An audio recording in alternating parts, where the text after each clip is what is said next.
ऊपर वाले की जो नियति होती है, जो डेस्टिनी होती है, उसको कोई समझ नहीं सकता।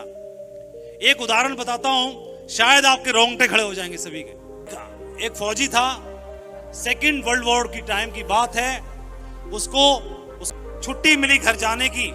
उसने अर्जी लगाई थी, क्यों? वो कि उसकी वाइफ प्रेग्नेंट थी और उसे घर जाना था। छुट्टी मिलने के बाद पहुंचा तो पता चला कि वहां पर तो कई सारी लाशें उसके गांव में, और वहां पर उसके गांव में भी बमबारी हो गई थी, बहुत सारे लोग मरे थे, ट्रक लाशों से भरे हुए पड़े थे। गांव में घुसते ही इतना रोने लगा, बिलखने लगा। एक ट्रक के पास देखा तो एक पैर लटका हुआ था महिला का, उसके पैर में जूती थी। उसे एहसास हुआ ऐसी जूती तो उसने अपनी पत्नी को दिलाई थी।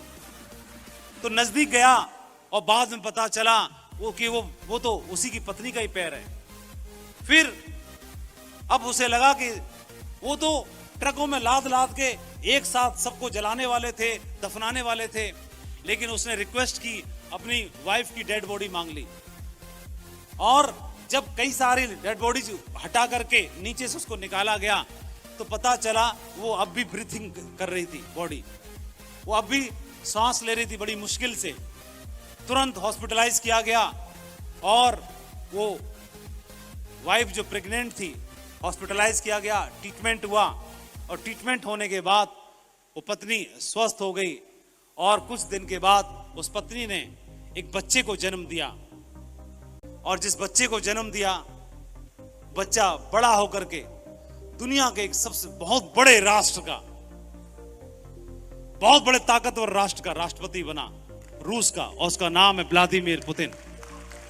डेस्टिनी किसकी कहां लिखी है कुछ भी अंदाजा लगाना बहुत मुश्किल है। समझ कौन कहां से कहां कहां पहुंच सकता है। ये जो आप बोल रहे हो ना कि मैं बिहार की किसी गली से आया हूं, किसी गांव से आया हूं, कच्ची झोंपड़ी में से आया हूं, हम पे सुविधाएं नहीं है, साधन नहीं है, कोई बात नहीं। ये आपकी कमजोरी नहीं है, ये आपकी ताकत है। इसको ताकत बनाइए। आपकी स्टोरी हिट होगी जब गली में से, गांव में से कोई बच्चा निकल के जब हीरो बनता है ना, तो सबसे ज्यादा लोगों को इंस्पायर करता है, तो वो आपको इंस्पायर करेगी। इसलिए पूरी पृथ्वी पर 70% तो पानी पानी है, थोड़ा सा हिस्सा जमीन का है, ऐसा ही है पृथ्वी ग्रह पे। तो इसका मतलब जहां पर भी पृथ्वी पे जो जमीन है उसके नीचे भी पानी पानी है, बोलो है कि नहीं है? सब जगह पानी है। अंतर सिर्फ एक चीज का है, वाटर लेवल का। कहीं पे ज्यादा गहरा है तो कहीं पे थोड़ा कम गहरा है, इतना ही तो अंतर है, लेकिन पानी सब जगह है। यही तो मैं बताना चाहता हूं, ये भी मैं बताना चाहता हूं कि हर जगह पे पानी है, जहां खोदोगे वहीं से निकलेगा, लेकिन थोड़ा कहीं ज्यादा खोदना पड़ेगा और कहीं कम खोदने से काम चल जाएगा। थोड़ा खोदना है।